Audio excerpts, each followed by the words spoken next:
Welcome back to the topic maths classes. Hope आपने last video देख ली होगी जहां हमने सेक्शन फॉर्मूला को खत्म किया था। मींस हमने रेशो कैसे फाइंड करते हैं वैसे क्वेश्चंस देखे थे।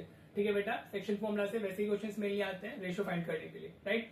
आज सेक्शन फॉर्मूला से भी ज्यादा इंपॉर्टेंट जो है हमारा मिड पॉइंट फॉर्मूला है। मिड पॉइंट फॉर्मूले पे क्वेश्चंस काफी आते हैं। Mid point formula is nothing new, वो सेक्शन फॉर्मूले से ही आता है, लेकिन इस पे डायरेक्ट मतलब mid point based formula questions ही आते हैं। ठीक है बेटा जी, तो अगर आपको वो क्लियर है, हाँ जी, और अगर आपको चैनल पसंद आ रहे हैं तो आप अपना चैनल को शेयर भी करें। ठीक है बेटा जी, तो अगर आपको देखो इधर उधर की बातें चाहिए या एंटरटेनमेंट, तो आई डोंट डू दैट। तो अगर आपको if you are a serious student तो आपको डेफिनेटली मेरे चैनल से फायदा मिलने वाला है, राइट। और अगर आपको सिर्फ मजे चाहिए ये सब वो सब तो नहीं होने वाला है। ठीक है बेटा जी, तो चलो अपनी वीडियो क्वालिटी को 720 पिक्सल पे सेट कीजिए और देखते हैं हम अपना मिड पॉइंट फॉर्मूला, राइट। तो जैसे मैंने भी बताया कि मिड पॉइंट फॉर्मूला कुछ नया नहीं है, that is basically the section formula. Section फॉर्मूले में हमारा क्या होता था, एक पॉइंट ए हो गया, हाँ जी, दूसरा पॉइंट बी हो गया, हाँ जी। तो एक्स की खुद मतलब ए की खुद की कोऑर्डिनेट होंगे जिसको हम x1 y1 बोलते हैं, और बी हमारा क्या है x2 y2 हो गया। ठीक है बेटा जी, राइट। अब मिड पॉइंट है मतलब कोई एक पॉइंट है सी, हाँ जी, जिसके कोऑर्डिनेट एक्स वाई होंगे।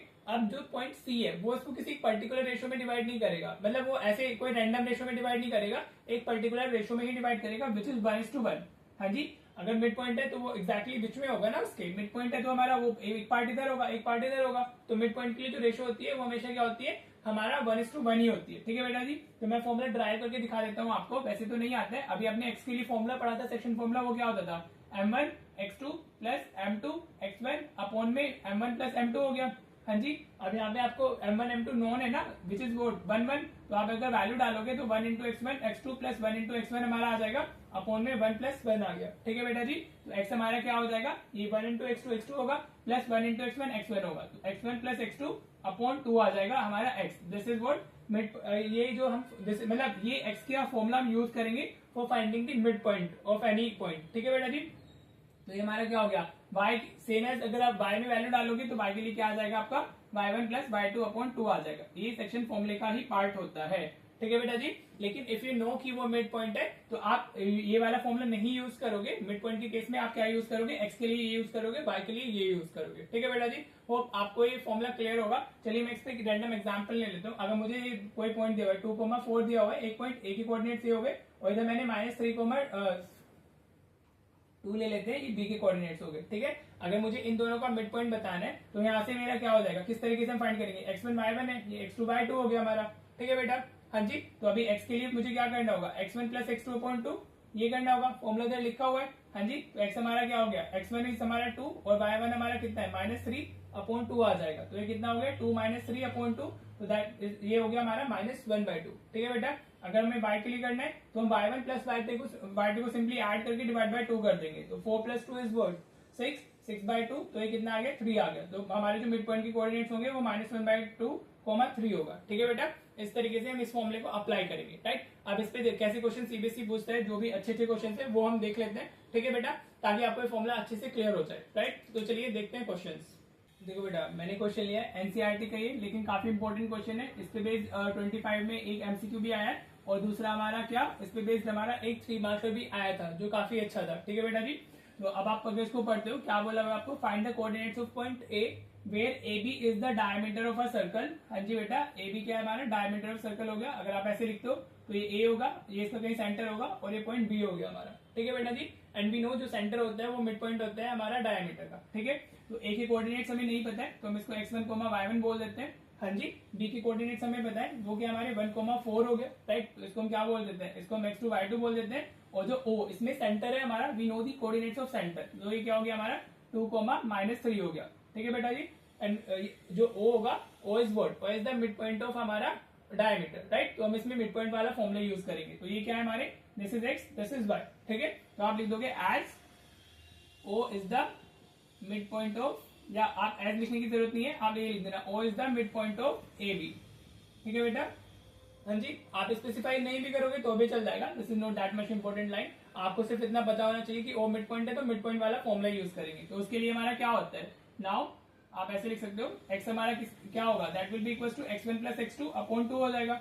हाँ जी, अब x की वैल्यू कितनी दी हुई है, 2 दी हुई है, x1 हमारे पास में नहीं है तो we need to find that, plus x2 कितना है हमारा 1 हो गया, अपॉन में 2 आ गया। ठीक है बेटा जी, इसको आप इधर शिफ्ट करोगे तो ये 2 × 2 हो जाएगा, तो this will be 4 equal to x1 plus 1 अब 1 को इधर शिफ्ट कर दो तो 4 माइनस 1 हो जाएगा हमारा। तो x1 की वैल्यू कितनी आ गई हमारी 3 आ गई, राइट। देखो कितना इजी है। ऐसे ही आप क्या यूज कर लोगे, y equal to y1 plus y2 use कर लोगे, अपॉन में 2 आ जाएगा हमारा, ठीक है। देखो बहुत इजी क्वेश्चन है ये हमारा, एंड इक्वली इंपॉर्टेंट भी है। इस मैंने बताया ना एमसीक्यू भी आया है ऐसे क्वेश्चन का 25 के पेपर में, और इस पे बेस्ड एक हमारा क्या है, इस पे बेस्ड हमारा सेम टाइप ऑफ क्वेश्चन है, बस वर्डिंग चेंज कर दिए। 3 मार्क का क्वेश्चन था, राइट। तो अभी y हमारा कितना है, y इज हमारा -3 इक्वल टू y1 हमने फाइंड करना है, y2 हमारा 4 हो गया, अपॉन में 2 आ गया। इस पे तो शिफ्ट करोगे तो -6 इक्वल टू y1 प्लस 4 हो गया, ये 4 भी इधर जाएगा, तो -6 - 4 इज इक्वल टू y1, तो ये कितना आ गया -10 इक्वल टू y1 आ गया, ठीक है बेटा।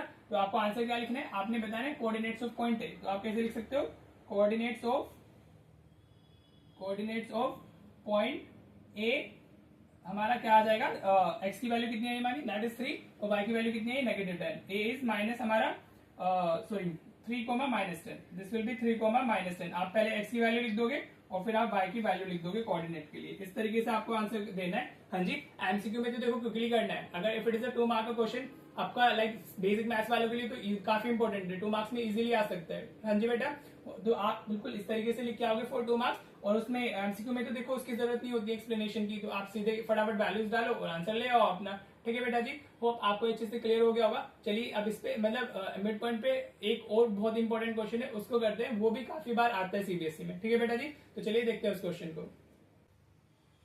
देखो बेटा, इस क्वेश्चन पे तो आप जितने स्टार मार्क करना चाहो उतने स्टार मार्क कर सकते हो, दिस इज वेरी इंपॉर्टेंट, ठीक है। ये किसकी काफी सारी फॉर्म्स में आता है। अभी हमें क्या बोला है, if this are the vertices of a parallelogram taken in order find x and y, ठीक है बेटा। यहाँ पर पैरेललोग्राम की जगह वो आपको रेक्टेंगल भी स्पेसिफाई कर सकता है। सेम वे में ही क्वेश्चन होगा, जैसे हम पैरेललोग्राम के लिए करेंगे वैसे ही हम रेक्टेंगल के लिए भी करेंगे, राइट। तो कोई कंफ्यूजन नहीं रखनी है। इसमें वो क्या करते हैं, इसमें इन सब की 3 वर्टिसेस आपको दे देगा, ठीक है, विद द वैल्यूज। वो बोलेगा find the 4th vertex of parallelogram. At that time आपको सेम वे में ही करना है जैसे हम करने वाले हैं। उसमें हम 4th कोऑर्डिनेट को x, y ले लेंगे, राइट। लेकिन करना ऐसे ही होगा, ठीक है बेटा जी। इसमें कुछ नया कॉन्सेप्ट नहीं लगने वाला है। अगर आपको ऐसे वर्टिसेस दिए हुए हैं और कहीं पर ऐसे अननोन्स डाले हुए हैं, हाँ जी, तो आपको क्या करना है, आप जैसे मैं अभी सॉल्व कराने वाला हूँ आपको वैसे ही करना है, ठीक है बेटा जी। तो चलिए देखते हैं क्या होगा इसका आंसर। और अगेन पैरेललोग्राम की जगह पर रेक्टेंगल भी स्पेसिफाई हो सकता है, तो उसे टेंशन नहीं लेनी है, ठीक है। तो इसको हम सबसे पहले बना लेते हैं, हाँ जी, फिर मैं आपको बता भी दूंगा साथ में क्या क्या आपको लिखना है क्या नहीं लिखना है। हाँ जी, बना लोगे तो आपके लिए फायदे रहेगा। इसको ABCD बोल देते हैं, दिस इज ABCD हमारा क्या हो गया, पैरेललोग्राम हो गया। हाँ जी, कोऑर्डिनेट्स लिख लो सारे, एक ही कोऑर्डिनेट्स हो गए हमारे 1, 2। आप ऐसे जरूरी नहीं है 1, 2 A ही लो, आप यहाँ से भी शुरू कर सकते हो। B हमारा क्या हो गया 4, y, लेकिन लिखना ऑर्डर में, फर्स्ट, सेकंड, थर्ड, फोर्थ। इसको ऑर्डर को चेंज नहीं करना है, उसने बोला भी ना taken in order. Then you have x, 6, हाँ जी, और ये हो गया हमारा 3, 5, ठीक है बेटा जी। Now we need to find x and y, ठीक है बेटा, राइट। तो इसमें देखो कुछ बच्चे इसको गलत इंटरप्रेट करते हैं, एंड वो क्या करना शुरू करते हैं, AD फाइंड करेंगे और वो BC फाइंड करेंगे और उसको इक्वेट कर देंगे डिस्टेंस फॉर्मुला से। वो उसको डिस्टेंस फॉर्मुला से करने लग जाते हैं। डिस्टेंस फॉर्मुला से क्वेश्चन बिल्कुल नहीं होगा, राइट। और होगा भी तो बहुत कॉम्प्लिकेटेड हो जाएगा, जबकि आपको आंसर लाना, आपका आंसर आएगा भी नहीं आएगा उसका भी लाइक श्योरिटी नहीं है, ठीक है बेटा। तो अगर आप इसको डिस्टेंस फॉर्मुला से करोगे तो बिल्कुल मत कीजिएगा, ठीक है बेटा जी। अब हम इसको किससे करेंगे, मिड पॉइंट से करेंगे। देखो अगर आप इसके डायगोनल्स को ज्वाइन करते हो, हाँ जी, तो जो ये पॉइंट O, सपोज वो क्या कर रहे हैं, इंटरसेक्ट कर रहे हैं हमारा O पॉइंट पे, ठीक है। तो यू नो डायगोनल्स ऑफ हमारे जो पैरेललोग्राम होते हैं, diagonals of parallelogram, diagonals of, अभी मैं इसको ऐसे लिख देता हूँ, parallelogram bisect each other, bisect each other. हाँ जी, ये प्रॉपर्टी होती है हमारी पैरेललोग्राम की।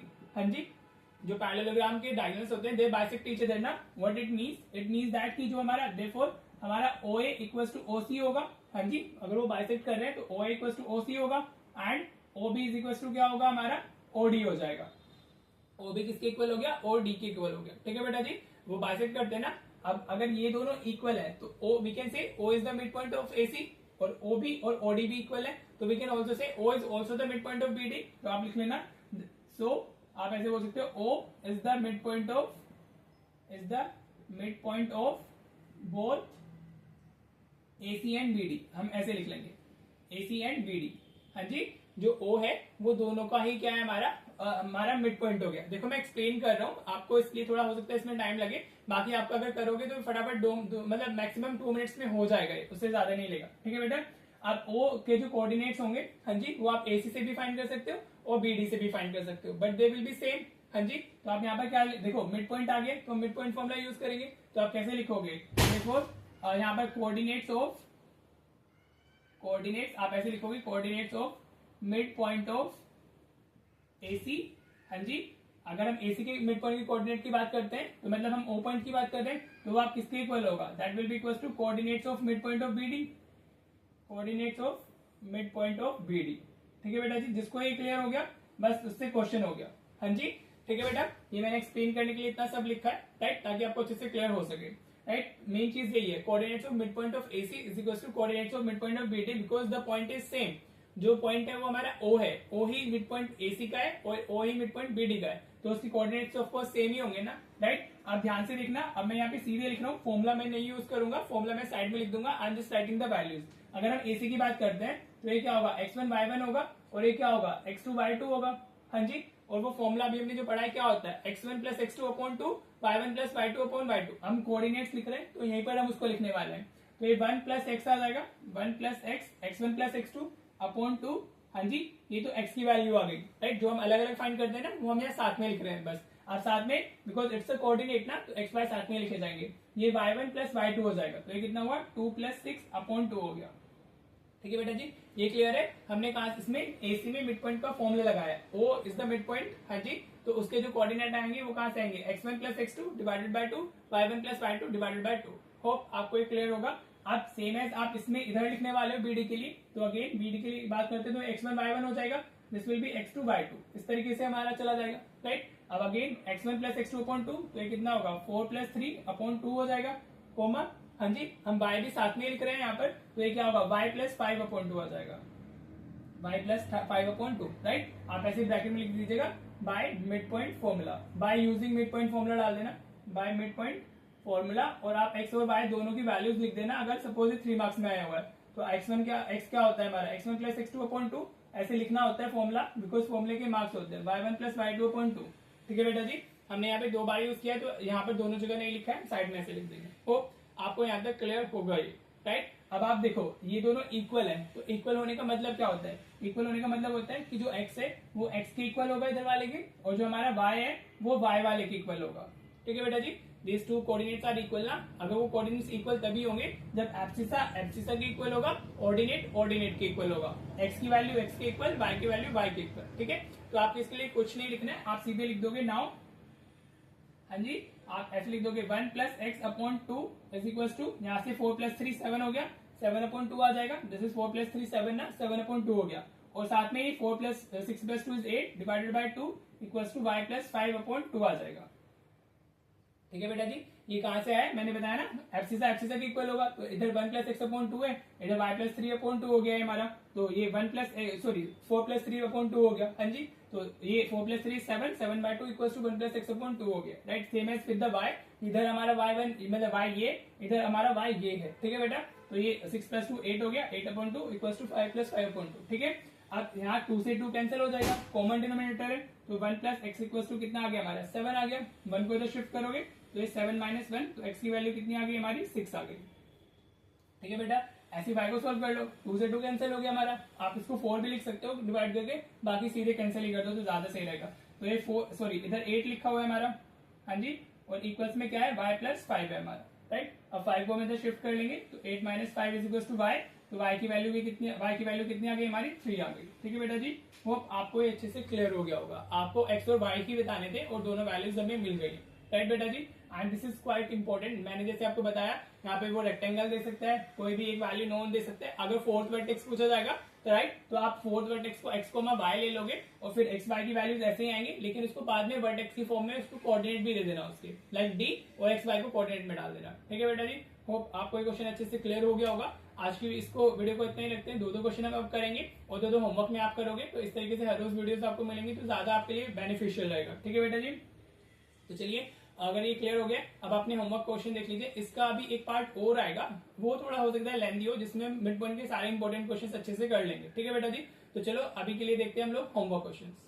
देखो बेटा, ये दोनों होमवर्क क्वेश्चन है आपके, दोनों 25 के पेपर में आए। The centre of a circle is at this, if one end of the centre is this, find the coordinate of other and. ये एमसीक्यू में आया था फॉर 1 मार्क्स, ये क्वेश्चन हमारा 3 मार्क का था। ठीक है बेटा जी, आपको पॉइंट्स दिए हुए हैं, are the vertices of parallelogram ABCD, find the values of P and Q, तो जैसे मैंने कराया वैसे ही होगा, P इधर दिया हुआ है, Q इधर दिया हुआ है, ये 9,4 है, 7,Q, P,2, 6,1, ठीक है। आपको PQ मिल जाएंगे जैसे भी कराया मैंने वैसे, राइट। फिर आपको इसमें और बताना था, check whether ABCD is the rectangle और नॉट। तो इस पार्ट के लिए आपको क्या करना होगा, आपको AC एंड BD की वैल्यूज फाइंड करनी होगी यूजिंग डिस्टेंस फॉर्मूला, ठीक है बेटा, यूजिंग डिस्टेंस फॉर्मूला, ठीक है बेटा जी, ठीक है। आपको P और Q तो मिल चुके होंगे ना, तो आप AC फाइंड कर सकते हो और BD फाइंड कर सकते हो। अगर वो दोनों इक्वल आ गए तो वो रेक्टेंगल होगा, राइट। अदरवाइज अगर वो नॉट इक्वल आते हैं तो फिर वो रेक्टेंगल हमारा नहीं होगा, इट विल बी जस्ट हमारा रेक्टेंगल, सॉरी पैरेललोग्राम, ठीक है बेटा। अगर कोऑर्डिनेट्स आपने फाइंड किए, सॉरी दोनों डायगोनल्स फाइंड कर लिए, अगर वो इक्वल आते हैं at that time it will become a rectangle, otherwise वो क्या रहेगा, पैरेललोग्राम ही रहेगा अगर वो नॉट इक्वल आते हैं, ठीक है बेटा जी। तो आप दोनों क्वेश्चंस को अच्छे से कर लीजिएगा, अपने आंसर्स को कमेंट बॉक्स में डालिएगा so that I can check कि आपने सही किया कि गलत किया। If you have any doubt तो उसको कमेंट बॉक्स में जरूर शेयर किया कीजिए, ठीक है बेटा।